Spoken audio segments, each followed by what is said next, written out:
यहां पर जो लिखा हुआ है 2 sin square theta plus 32 cot square theta का न्यूनतम मान। तो 2 sin square theta 32 cot square theta को क्या लिख सकते हो? cosec square theta minus, that will be 2 sin square theta plus 32 cosec square theta minus 30। अब आपको एक कंसेप्ट दिमाग में बैठा लेना। कंसेप्ट क्या है? a sin square theta plus b cosec square theta में अगर a ग्रेटर देन b है then मिनिमम वैल्यू ये होता है 2 रूट ab। अगर a ग्रेटर देन b है तो मिनिमम वैल्यू होता है 2 रूट ab। लेकिन यदि a sin square theta plus b cos square theta में a is less than b,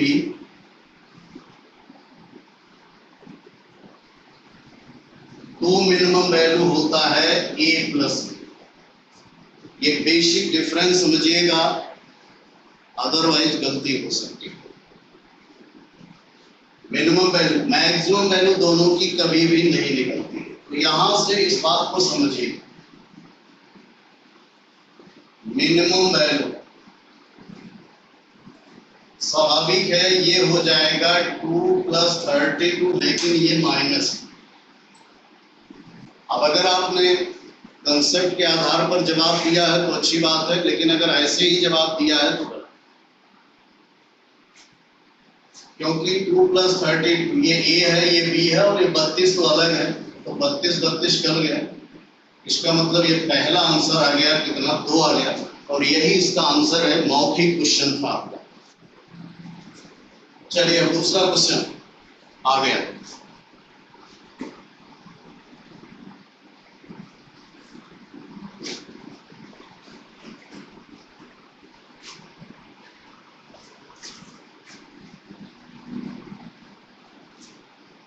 question number 2 का जवाब सभी लोग दे सकते हैं।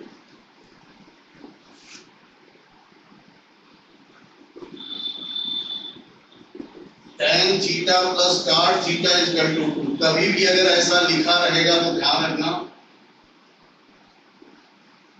tan थीटा इक्वल टू 1 होता है और cot theta equal to 1। It means यहां से 45 डिग्री और यहां से भी 45 डिग्री। किसकी वैल्यू जानना चाहता है? tan n पावर थीटा और cot n पावर। तो स्वाभाविक है 1 की पावर n, 1 की पावर n और 1 की पावर n करने से कोई फर्क पड़ता नहीं है।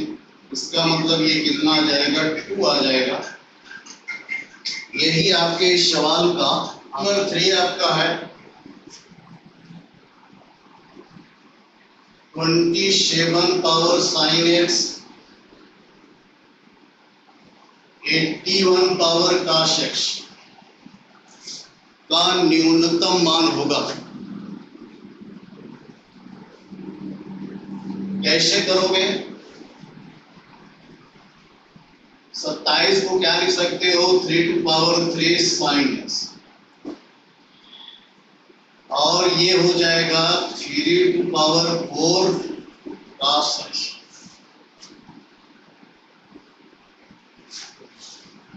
बेस अगर इक्वल होता है तो पावर ऐड हो जाएगा।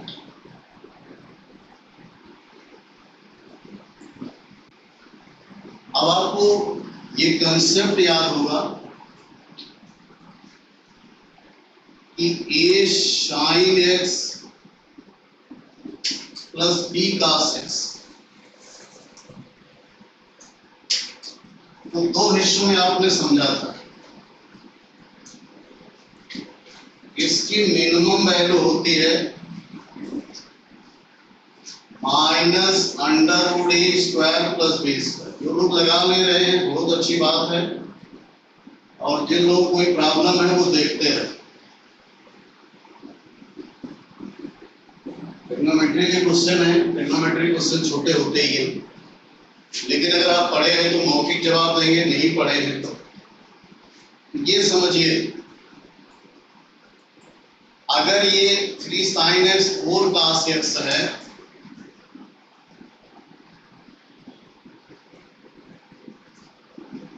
का मैक्सिमम क्या होगा, या यहीं से दोनों बातें समझा दें। अगर मिनिमम होगा तो -3 स्क्वायर 4 स्क्वायर इट मीन्स -5, लेकिन मैक्सिमम होगा तो यही।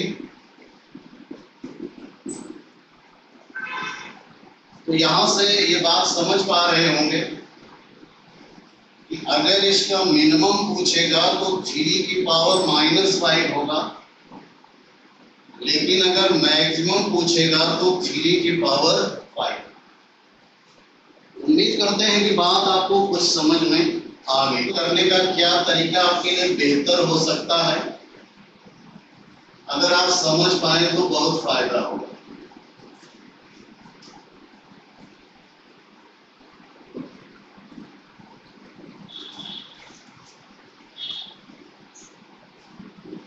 अपान यहां किसके है,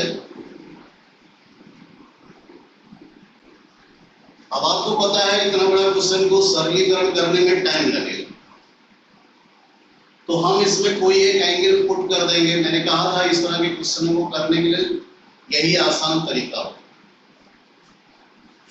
चलिए इसमें थीटा बराबर 45 जब रखोगे तो ये 1 माइनस tan 45 1 होता तो ये 0 हो जाएगा।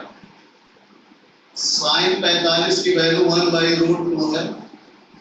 सेक 45 √2 होता है, स्क्वायर कितना होगा 2 के, और 1 + 1 कितना हो जाएगा 2। 4/√2, और शायद समझ पा रहे होंगे ये भी 1/4 कट। अगर ये आपसे केवल इसकी वैल्यू पूछते हैं कि इसका मान कितना होता तो यही है, लेकिन अभी हमारा विकल्प को देख करके चेक कर लें। तो विकल्प में चेक करिएगा, मान लेते हैं हम बी विकल्प पहले उठा लेते हैं, आप अपने हिसाब से चेक करना। ऑप्शन में इसी कोण को रख के चेक कर लो। तो 2 1/√2 और 1 + 1,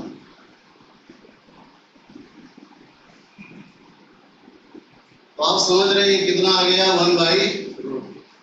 आप चारों विकल्पों को चेक कर सकते हो, ये सबसे आसान तरीका होता है। कितना भी बड़ा क्वेश्चन हो, एंगल आप रख लें, इस एंगल को रखने से यहाँ कितना मिला था 1/√2, तो जिस ऑप्शन में 1/√2 आ जाएगा वही आपका आंसर होगा। क्वेश्चन दिया है cos A = A cos B, ये बताओ ये किसके बराबर हो जाएगा, A स्क्वायर और cos स्क्वायर B को लिख दो 1 माइनस साइन स्क्वायर। दूसरा क्या दिया है, साइन ए है तो यहां से साइन स्क्वायर, ये फर्स्ट है ये, और साइन स्क्वायर ए बराबर हो गया बी स्क्वायर साइन स्क्वायर। ये पहला है, cos स्क्वायर ये ए स्क्वायर cos स्क्वायर भी होगा, दोनों को ऐड कर दो। लिखने की क्या जरूरत है, जब ऐड करोगे तो क्या हो जाएगा,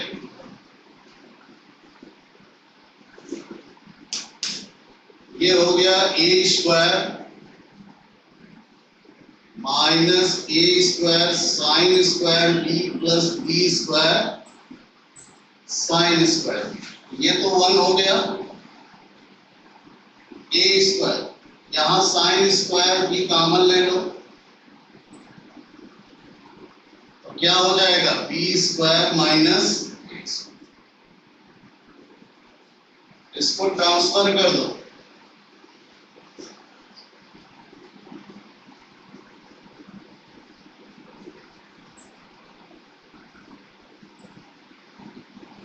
तो b square minus a square sine square b किसके हो गया 1 माइनस ए स्क्वायर के 6 है।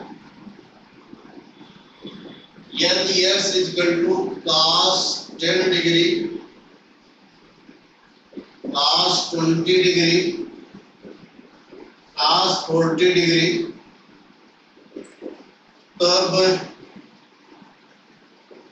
यक्ष का मान होगा। क्वेश्चन नंबर 6 में कुछ एरर था इसलिए हम स्लाइड लिख रहे हैं 1/4 10 डिग्री, 1/8 10 डिग्री, 1/4 cot 10 डिग्री और 1/8 cot 10 डिग्री।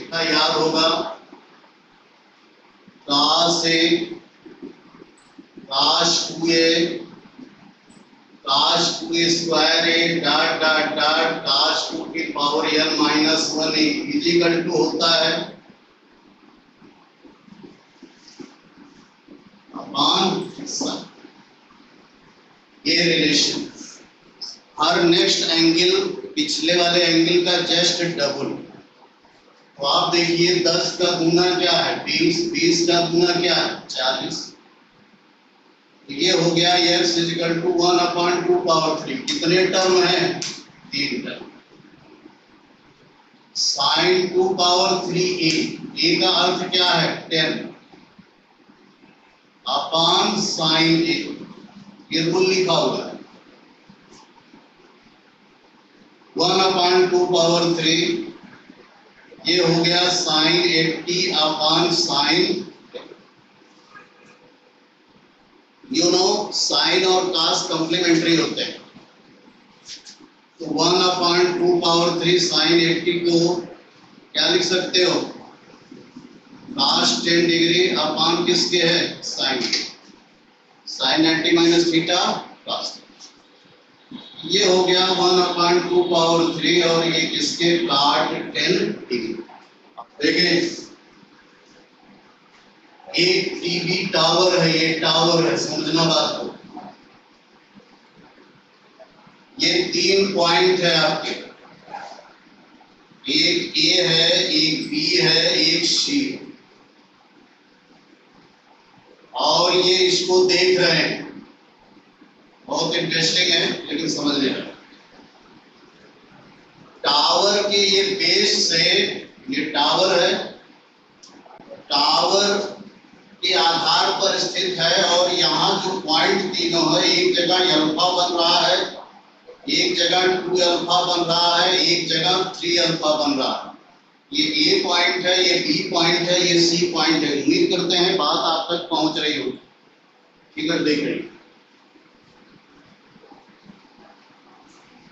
सपोज कीजिए ये पी है, ये क्यू है, ये ए दिया है, ध्यान से समझना। ये ए दिया है,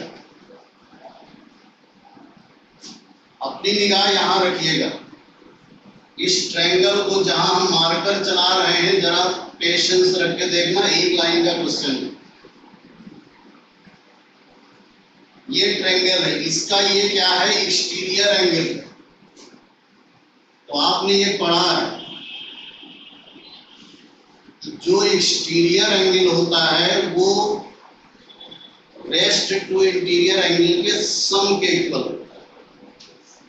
अगर हम इसको थीटा मान लें तो theta plus alpha equal to 2 alpha, इसका मतलब थीटा किसके होगा अल्फा।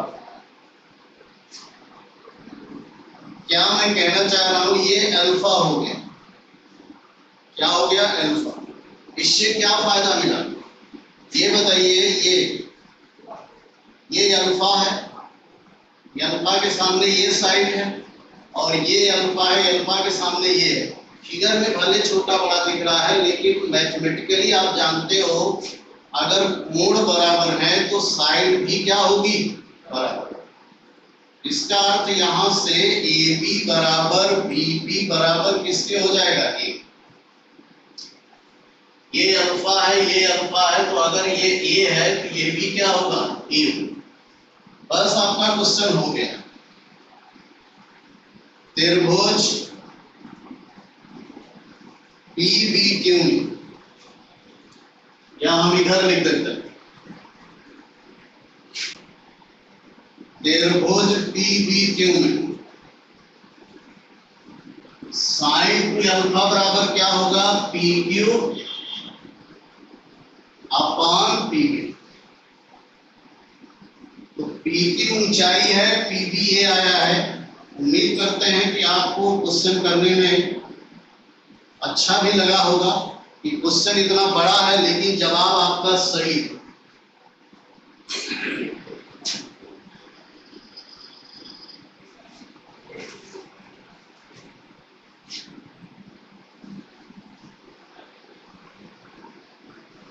आठवां क्या दिया है? एक घन का आयतन। तो आप जानते हैं बैलून क्या होता है? ए क्यू। किनारों के योग, किनारे कितने किनारे होते हैं? आप जानते हैं घन में 12 कोरे होती हैं, और अगर एक कोर की लंबाई ये है तो कुल कोर कितना हो जाएगा? 12 ये होगा, क्योंकि ये कह रहा है ये घन का आयतन संख्या में इसके किनारों के योग के बराबर। इट मीन्स आपको क्या दिया है? ए क्यूब इक्वल टू किसके? 12 ए क्यूब। तो क्या आपको समझ में आया? ए स्क्वायर इक्वल टू किसके हो गया? 12। हमसे कह रहा है टोटल सरफेस एरिया बता दो, टीएस पूछ रहा है। और टोटल सरफेस एरिया किसके होता है? 6a square. 6 गुणे 12 72 सेंटीमीटर नहीं, 72 वर्ग इकाई लिख दो, क्योंकि यहाँ सेंटीमीटर नहीं दिया। उम्मीद करते हैं कि बात आप। एक मैदान है, उसका क्षेत्रफल कितना है? 1 वर्ग किलोमीटर। पानी कितने ऊंचाई तक बरसा है? 2 सेंटीमीटर। तो आयतन बराबर क्या होता है? क्षेत्रफल गुणे ऊंचाई या गहराई। लेकिन कह रहा है कि पानी का केवल 50% भाग तालाब में भरता है। अरे जैसे आपका बगल में इसमें बारिश का मौसम है, बारिश हुई हो तो बारिश का कुछ पानी तो बाहर निकलता है, कुछ तो खेत भी अब्जॉर्ब कर लेता है। तो एक लाइन में हम क्वेश्चन बता देते हैं। कह रहा है कि तालाब में पानी का तल कितना होगा? तो ये बताओ, अगर हम आपसे कहें तालाब में उठे पानी का आयतन बराबर क्या होगा? तालाब में भरे पानी का आयतन। तो ये बताओ, तालाब में जितना पानी वर्षा है उसी का 1 वर्ग किलोमीटर का मतलब समझते हो? 1000 गुणे 1000। 1 किलोमीटर में 1000 मीटर होता है, तो 1000 गुणे 1। और कितना सेंटीमीटर पानी बरसा है? 2 सेंटीमीटर, तो 2/100। लेकिन जितना पानी बरसा है उतना पानी तालाब में, पॉन्ड में, पूल में नहीं कलेक्ट होता है, केवल 50% होता है। तो 50% का मतलब आधा ही तो होता है। चाहे 50/100 लिख दो, चाहे 1/2 लिख दो। और जिस तालाब में पानी भरा जा रहा है वो क्या है? देखो, उसकी लंबाई 100 है, फिर 10 है, गहराई मान लेते हैं h। आपको जवाब मिल गया होगा। 2 से 2 कट गया, 1 2 3, या एक लाइन लिख दे, इसको काट ही दो ये, और 1 2 3 4। तो यहां से आपका कितना हो जाएगा? सॉल्व कर लें। 1 2 3 कट जाएगा, 1 2 3 कट गया, तो h बराबर किसके हो गया? 10 मीटर। सिंप्लीफाई कर लो, और क्या है? बेलन की ऊंचाई 15% बढ़ा दी जाती है। बेलन की ऊंचाई, कहने का अर्थ है ये तो +15% है, लेकिन त्रिज्या 10% घटा दी जाती है, मतलब ये -10%। अगर आपका क्षेत्रफल पूछेगा तो क्षेत्रफल वैसे ही बढ़ता घटता, जैसे किसी वर्ग की लंबाई बढ़ा दो चौड़ाई घटा दो, या आयत की लंबाई बढ़ा दो चौड़ाई घटा दो, तो वहां क्षेत्रफल में परिवर्तन कैसे निकालते हो? x + y + xy/100, जो इंक्रीज करता है उसके साथ प्लस सिंबल और जो डिक्रीज करता है उसके साथ माइनस सिंबल। तो ये बताओ प्रतिशत परिवर्तन क्या होगा? 15 ऋण 10 15 गुणे ऋण 10 बटे 100। तो हमें लगता है कि आपको जवाब मिल ही गया होगा। 15 में से 10 गया 5 और ये 1.5, 3.5। इसका सिंबल पॉजिटिव है, और अगर पॉजिटिव है तो आपको समझ में आ गया होगा कि कितना इंक्रीमेंट होगा यहाँ पर, 3.5% की वृद्धि। Question number 11।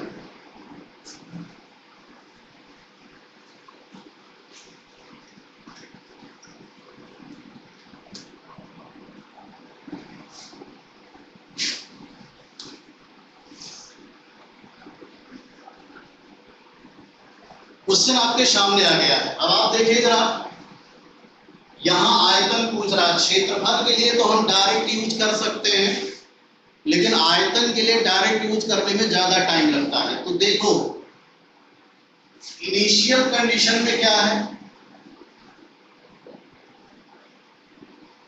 त्रिज्या को आप क्या ले लो, रेडियस को r ले लो और ऊंचाई को h ले लो। तो ये बताओ आयतन क्या होगा? πr²h। एक मिनट समझ लें, फिर मौखिक क्वेश्चन हो जाए। सेकंड कंडीशन में क्या कह रहा है? त्रिज्या 50% घटा दी गई, इसका मतलब पहले जितनी थी उसकी आधी हो गई। तो अब त्रिज्या कितनी हो गई बोलो? r/2। लेकिन ऊंचाई कह रहा 50% बढ़ा दिया गया। 50% बढ़ाने का मतलब समझते हो क्या है? 150% हो गया। 100% तो ऐसे ही होता है। तो 50% बढ़ाने का मतलब h/2 बढ़ाया गया है, तो h में h/2 जोड़ोगे कितना होगा? 3h/2। इस समय वैल्यू कितना होगा? पाई, यही r² का मतलब r²/4 और h कितना है? 3h/2। ये हो गया 3πr²h/8। अगर ये मौखिक कर लेते तो और अच्छा। अब आपको समझो, एकदम आसान। b1/b2, b1 कितना है? 1, और b2 कितना है? 3/8। अब आपको लग रहा होगा कि ये क्या हो गया? अरे πr² है, दोनों में कट जाए। तो बताओ ये किसके बराबर हो गया? 8/3 हो गया। 8/3 हो गया, बस क्वेश्चन खत्म हो गया। पहले वैल्यू 8 था, लेकिन अब कितना हो गया? 3। मतलब कमी हुआ ना? कितना कमी हुआ? 5 की। 8 था, 8 से कितना आया? 3 हो गया, तो 5 की कमी हुई। कितने में? 8 में। 8 आयतन में अब कितना हो गया? 3 आयतन। तो प्रतिशत कमी 5/8 गुणे 100। प्रतिशत कमी 5/8 गुणे 100। तो 4 × 8 25 पंचे 125/2। तो हमें लगता है कि आपको मिल गया 62.5% की कमी मिली। उम्मीद करते हैं कि आपको समझ में आ गया होगा। ये तो मैंने समझाने के लिए लिखा था, नहीं एक लाइन में क्वेश्चन हो जाता। तो इस तरीके से यहां से डिक्रीज कितना होगा? 62.5%। देखिए एक वृत्तखंड में ऐसे सुन लें, जो उसको आ रहा वो लगाता रहे। ये त्रिज्या 3 सेंटीमीटर है और कह रहा है कि इसी को काट करके, ये 120 अंश, इसी को काट करके सर्किल में बदल दिया। तो एक्चुअल में अगर हम इसको हटा दें ऐसे, तो ये आपका चाप होता है, चाप। तो चाप बराबर क्या होता है? L बराबर पाई आर थीटा बटे 180। तो पाई आर 3 है, थीटा कितना है? 120 बटे 180। तो L बराबर क्या हो गया? 2 पाई। यही समझने की चीज, वो हम जितना काट करके उसमें से निकालेंगे जी, जितना मान लीजिए जितना लंबा वो चाप आया उसी को घुमा करके सर्कुलर बनाएंगे। ये है जैसे हमारे हाथ में ये मार्कर है, यहाँ अगर कोई रस्सी हो, इतनी दूरी आ गई, अब इसी दूरी को घुमा करके हम इसको सर्कुलर बनाएंगे। अर्थात यही जो चाप है वो किसके बराबर हो जाएगा?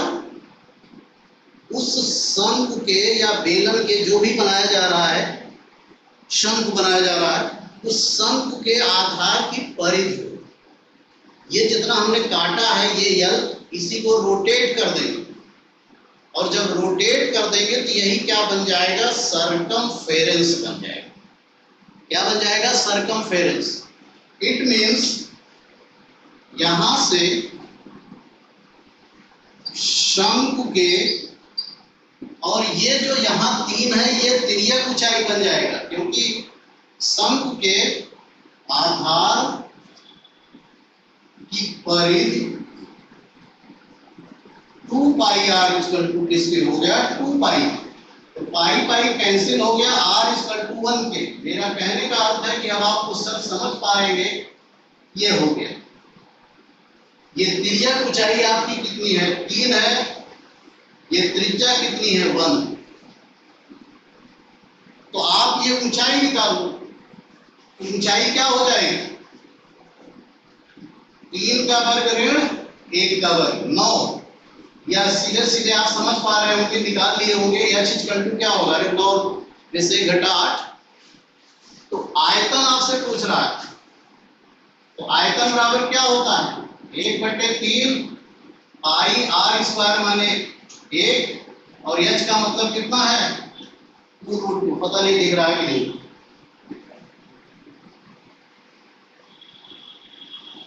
2√2। तो आपका यहां से आंसर आ गया 2√2 पाई अपॉन 3। उम्मीद करते हैं कि बात आपको समझ में आ गई होगी। चलिए ठीक है, तब भी बहुत सारे लोगों के आंसर अच्छे हैं, अच्छे आंसर। चलिए 13 नंबर आपके सामने आ गया।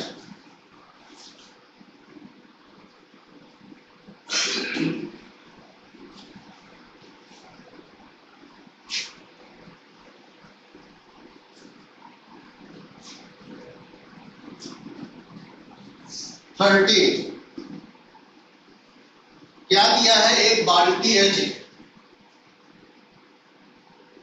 बाल्टी। अगर इस तरह की आकृति होती है, जब किसी शंख को काट देते हैं, जैसे ये शंख जो बनाते हो आप, ये अगर हम इसको यहां से कट कर दें तो ये शंख छिन्नक बन जाता, फ्रस्टम बन जाता है। आप सुबह पढ़ भी रहे हो, आप पढ़ चुके हो। इसे हम शंख छिन्नक कहते हैं। और इस शंख छिन्नक में स्वाभाविक है, अगर ये त्रिज्या R1 ले लो, ये R2 ले लो, और ये H है, तो शंख छिन्नक का आयतन होता है 1/3 पाई H R1 square plus R2 square plus R1 into. यही मैं कहना चाह रहा था। बाल्टी है तो बाल्टी का मुंह ऐसे। उम्मीद करते हैं कि जवाब आपको आ गया। ये आपका 45 है, ये 28 है, और ये 7। क्या कह रहा है कि कितना पानी इसमें आएगा। तो ये क्या बन गया, छिन्नक बन गया। फ्रस्टम, शंकु का छिन्नक होता है, पिरामिड का छिन्नक होता है और गोले का छिन्नक होता है, फ्रस्टम जिसे कहते हैं। तो अब आप इसको सॉल्व कर ले। हमें लगता है कि मुझे कुछ नहीं बताना है। 1/3 पाई आर पाई एच, एच का मतलब 28, और उसके बाद सूत्र लिख दो। ये हो गया 7 का वर्ग धन 28 का वर्ग धन 7 गुणे 28। पाई की वैल्यू भी रख लेना। तो ये बराबर किसके हो गया, सॉल्व कर लेना जी। 48,510 सेंटीमीटर, यही आपके इसका आयतन है। उम्मीद करते हैं कि कुछ ना कुछ बात आपको समझ में आ गई हो। 14,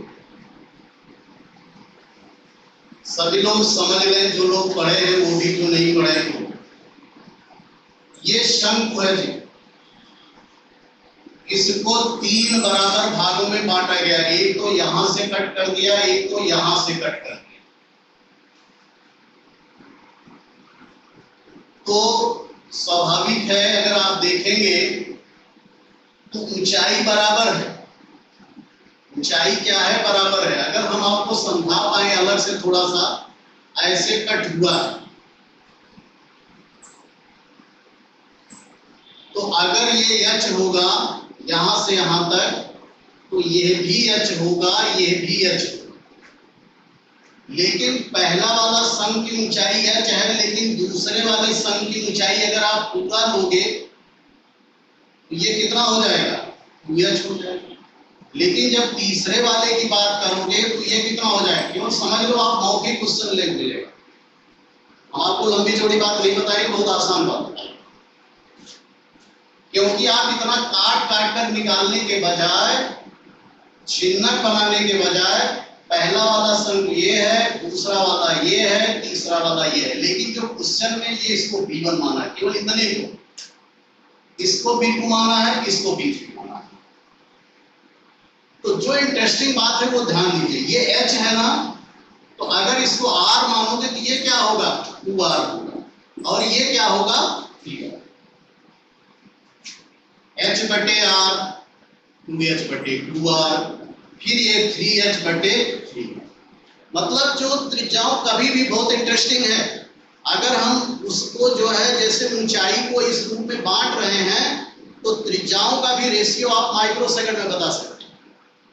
जैसे अगर किसी एक भी त्रिज्या हमें पता है तो हम बाकी त्रिज्या बता सकते हैं। लेकिन उन्होंने हमसे आयतन का अनुपात पूछा, और आयतन घन के अनुपात में होता है। कैसे, बहुत साधारण तरीके से आपको बता देते हैं। तो B1 ratio B2 ratio B3 निकालना, तो ये हो जाएगा 1 क्यूब माइनस 0। ध्यान से समझना, यहां से यहां तक कितना है, ये 2H, और ये कितना है, H। मतलब ये 2 है और ये 1 है, तो इसको हम मिटा देते हैं, रेशियो। फिर ये होगा 2 क्यूब माइनस 1 क्यूब, फिर ये होगा 3 क्यूब माइनस 2 क्यूब। मतलब पहले इसका हमने निकाला, क्योंकि यहाँ बैलून जो है चाहे ऊंचाई के रेशियो में हो निकाल लो, चाहे त्रिज्या के घन के, अर्थात जो आपने ज्योमेट्री पढ़ा उसका इस्तेमाल करो। तो 1 का क्यूब माइनस 1 का मतलब 1 होगा 2 क्यूब। आप पूरा लगाओगे तो आपको 2-3 पेज लगेंगे, ध्यान रखना। 2 का क्यूब 8, 8 में से घट गया, कितना हो गया, 7। 3 का क्यूब 27, 27 में से 8 गया, कितना हो गया, 19। ऐसे ही आपको एक और बता दें, मान लेते इसको 4 भाग में बांट देता है, और फिर कहता है कि इन चारों भागों का रेशियो बताइए।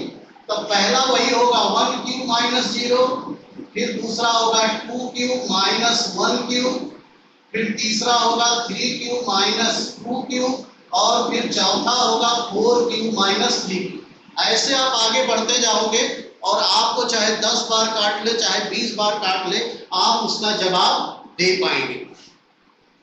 तो केवल आंसर के लिए हमने आपको नहीं पढ़ाना चाहा, हम आपको ये बताना चाह रहे थे कि आप कितना आसानी से कर सकते हैं। 1:7:19। उम्मीद करते हैं कि बात आपको समझ में आई होगी। इस 15 है, ये मौखिक जवाब आप देंगे। अगर कोई दो समान त्रिज्या वाले वृत्त एक दूसरे के सेंटर से होकर गुजरते हैं, ये O है, ये O डैश, अगर 2 इक्वल रेडियाई वाले सर्किल एक दूसरे के सेंटर से गुजरते हो, तो इसका जो ये कॉमन कार्ड होता है PQ, अभी इसको बताना बाकी भी है। तो ये कॉमन कार्ड इक्वल टू होता है किसके? √3R। आप लगाना चाहो तो लगा भी लेना, क्योंकि ये टोटल केंद्र से परिध के बीच की दूरी R है, तो आधा R/2 हो जाएगा, ये R हो जाएगा। तो आप ये PM निकाल करके डबल कर देंगे तो यही आ जाएगा। अर्थात उभयनिष्ठ जीवा की लंबाई क्या होती है?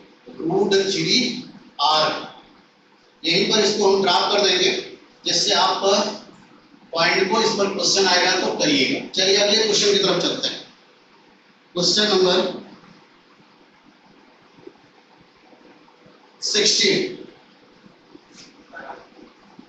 स्क्रीनशॉट चाहिए तुम्हें।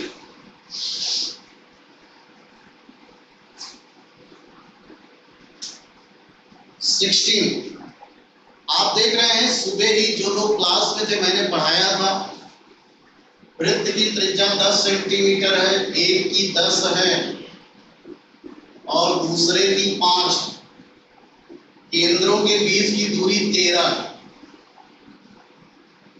तो आप समझ सकते हैं त्रिज्या का योग 15 है, ये 13 है, इसका मतलब वो एक दूसरे को क्या करेंगे? काट देंगे, और काट देंगे तो केवल क्या मिलेगा? अनुस्पर्शी। और जो काटते हैं वो क्या है? PQ। और सुबह ही मैंने बताया था कि अनुस्पर्शी की लंबाई का फार्मूला होता है d² - R1 डिफरेंस R2 का स्क्वायर। d का मतलब क्या होता है? केंद्रों के बीच की 13 का वर्ग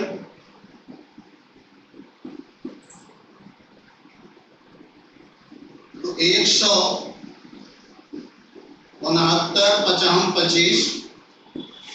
उम्मीद करते हैं कि आपको इसका जवाब पता है। तो PQ कितना हो गया? 12 सेंटीमीटर। 17 देखें, एक समकोण त्रिभुज है, ये A है, ये B है, ये C। AB 8 दिया है, BC 6 दिया है, इसके अंदर ये एक सर्किल बनाए जो तीनों भुजाओं को स्पर्श करता है। तो स्वाभाविक है, अगर तीनों भुजाओं को कोई भी वृत्त स्पर्श करता है तो उसे अंतःवृत्त कहते हैं। और आपको पता है ये 8 है, ये 6 है, जब ये निकालोगे तो क्या होगा? 10। और ये अंतःवृत्त की त्रिज्या का सूत्र मैंने आपको पढ़ाया था, P + B - h/ perpendicular plus base minus hypotenuse upon 2। तो ये हो गया 8 - 6 - 10/2। 8 6 14, 14 में से 10 गया 4, R दे दीजिए, कितना आ जाएगा? 2 सेंटीमीटर। ये आपका 17 नंबर। Question number 18। दो वृत्तों की त्रिज्याएं 5 और 2 हैं, उभयनिष्ठ अनुस्पर्श रेखा। तो आपको पता है, मैंने कहा था कि केंद्रों को मिलाने वाली रेखा को अगर ये P पर काटती है तो OP/O' बराबर क्या होगा? R1/R2। और ये क्या? बार। अगर मॉर्निंग के क्लास में आप उपस्थित थे तो कोई प्रॉब्लम नहीं,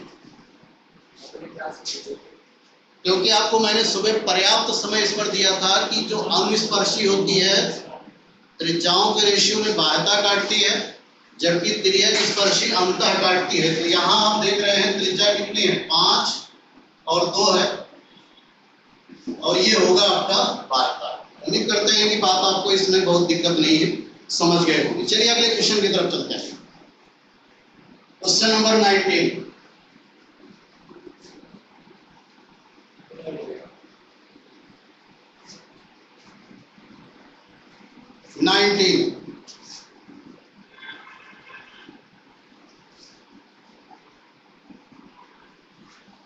क्वेश्चन आपके सामने आ गया।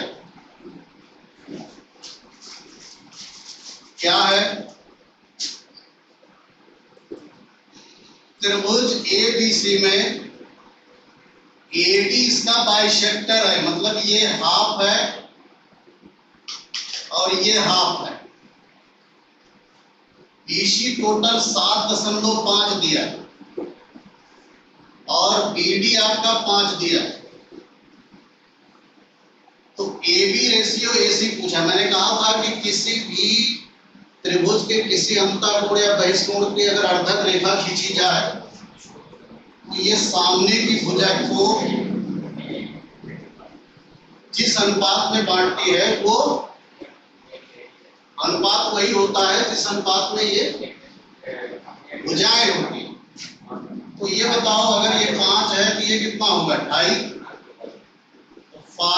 2.5 आप हल कर लें, 50 25 कर दो, 2 रेशियो, अर्थात AB रेशियो AC कितना है आपका? 2:1 है। 2:1 20 नंबर है। ये त्रिभुज ABC का केंद्रक वो है, केंद्रक आप जानते हैं मीडियंस का होता है बाइसेक्टर। ये D है, ये E है, ये F है। और जो लोग मेरे साथ ज्योमेट्री पढ़े हैं वो मौखिक जवाब दे देंगे। इसका क्षेत्रफल 15 दिया है, तो इसका क्षेत्रफल पूछ रहा है। केवल अगर आप फिगर बना चुके होंगे तभी तक आपका जवाब आ गया होगा, क्योंकि मैंने कहा था कि जो मीडियंस होती है ये इसके इक्वल है, ये इसके। जो माध्यिकाएं होते हैं वह त्रिभुज के क्षेत्रफल को 6 बराबर भाग में बांट देती है। तो एक भाग का 15 है तो ये 2 भाग है, 15 15 कितना हो जाएगा? 30। इसका मतलब ये जो चतुर्भुज है BDOF का जो क्षेत्रफल है कितना होगा? 30 वर्ग इकाई। जिसको प्रॉब्लम है वो ज्योमेट्री की वीडियोज को देखेगा, समझेगा, वहां पर आपको जवाब मिल जाएगा। कह रहा है इसके अंतःखंड से बना। ये बताओ 2x + y = 6 है, तो अगर यहां 0 रखोगे y 6 आ जाएगा, लेकिन अगर y 0 रखोगे तो x कितना हो जाएगा? 3 आ जाएगा। या डायरेक्ट आपको ऐसे ही बताते हैं, इसको स्वयं लगा लेना। 2x + y = 6। जब x बराबर 0 होगा तो क्या होगा? y = 6। और जब y = 0 होगा तो x = 3। मेरा जो कहने का आशय ये है,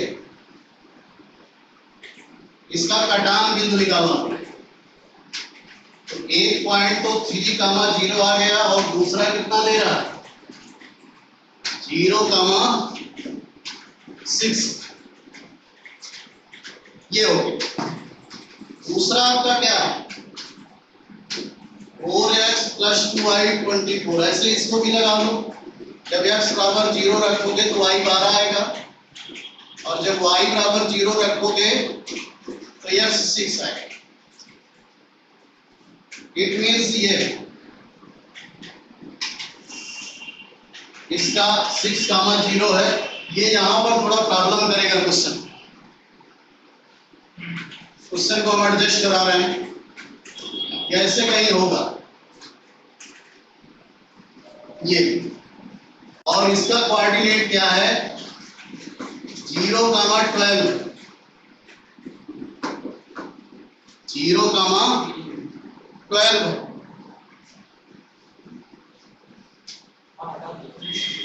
तो अब आपको इसी का क्षेत्रफल पूछ रहा है। हम उम्मीद करते हैं कि इसको आप लगा लेंगे, इसको आप लगा लेंगे। कैसे? आपको सूत्र पता है कि ये 3 0 हो जाएगा, ये 6 0, फिर 0,12, फिर 0,6 और फिर ये रिपीट कर देते हैं। और ये वाला रूल जो आप जानते हो, डेल्टा में चतुर्भुज है, ये होगा 1/2। इससे करोगे 0, इससे करोगे 12×72, और ये 0 ये 0, ये उल्टा करते हो, ये 0 ये 0 ये 0 ये 0, और क्षेत्र 36/9, अर्थात यहां से जो हमारा आंसर आ रहा है कितना, 27 आ रहा है। 22 में कह रहा है कि प्रतिबिंब बता दीजिए। देखिए होता क्या है कि जैसे यहां पर अगर ऑब्जेक्ट है तो यहां उसका क्या होगा, इमेज होगा। ये क्या होगा, इमेज होगा। और इसको क्या कहते हैं, जहां से रिफ्लेक्शन होता है इसी को दर्पण कहते हैं, यहां से जहां से रिफ्लेक्शन। और ये जो रेखा होती है इसको हम क्या कहते हैं, परावर्ती रेखा। इसका मतलब परावर्ती रेखा पर जो लंब होती है वो ऑब्जेक्ट और इमेज से होती जाती है। तो यहां से 4x + 7y + 13 = 0 पर लंब निकाल लेता है। आपका समय समाप्त हो रहा है। लैम्डा = 0। चूंकि इन्होंने हमें एक पॉइंट दिया है तो चेक कर लो यहां से, -1, तो ये हो गया 856, 12 × 4 = 48 प्लस लैम्डा, तो लैम्डा = 104। तो रेखा का समीकरण क्या हो गया, ये हो गया 7x - 4y। ये लेकिन हमसे निर्देशांक पूछ रहा है। ये परावर्ती रेखा दी गई है, हमने इस रेखा को निकाला है, ये वाला। स्वाभाविक है ऑब्जेक्ट और इमेज एक ही रेखा पर तो होंगे, तो जो हमारा इमेज पॉइंट है वो इसको सेटिस्फाइड करेगा। इमेज पॉइंट क्या है, इसको सेटिस्फाइड करेगा। तो इसको सेटिस्फाइड करा दीजिए, जो भी ऑप्शन सेटिस्फाइड करेगा वही आंसर हो जाएगा। तो पहला वाला चेक करा लीजिए।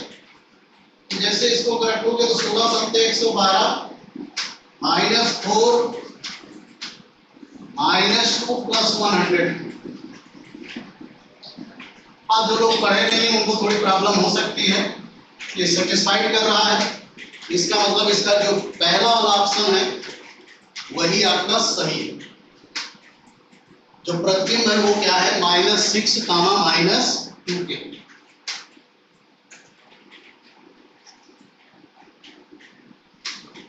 ठीक है, 23 पर चलते हैं।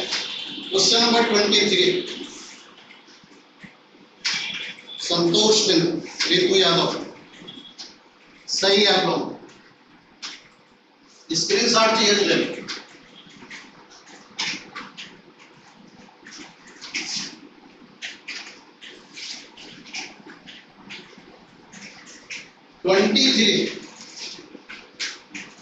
कह रहा कि x cos α + y sin α = p द्वारा अक्षों के बीच कटित। ये बताओ अगर y = 0 रख दोगे x cos α = p हो जाएगा, x बराबर क्या होगा, इतना। और जब x = 0 रखोगे तो y बराबर क्या होगा, p/sin। समझ लो, इसका निर्देशांक आपका हो गया p/cos α, 0, और इसका निर्देशांक हो गया 0/p/sin।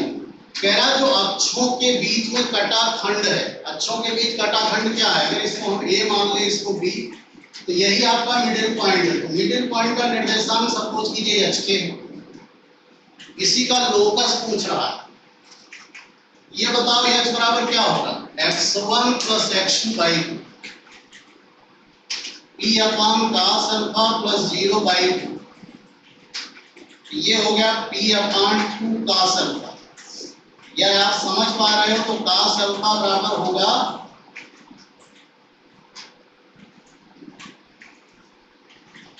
cos अल्फा बराबर हो जाएगा p अपान 2h। इसी तरीके से जब आप sin अल्फा निकालोगे तो ये आपका हो जाएगा p अपान 2। cos अल्फा इतना हो गया, sin अल्फा इतना, स्क्वायर करके जोड़ दो।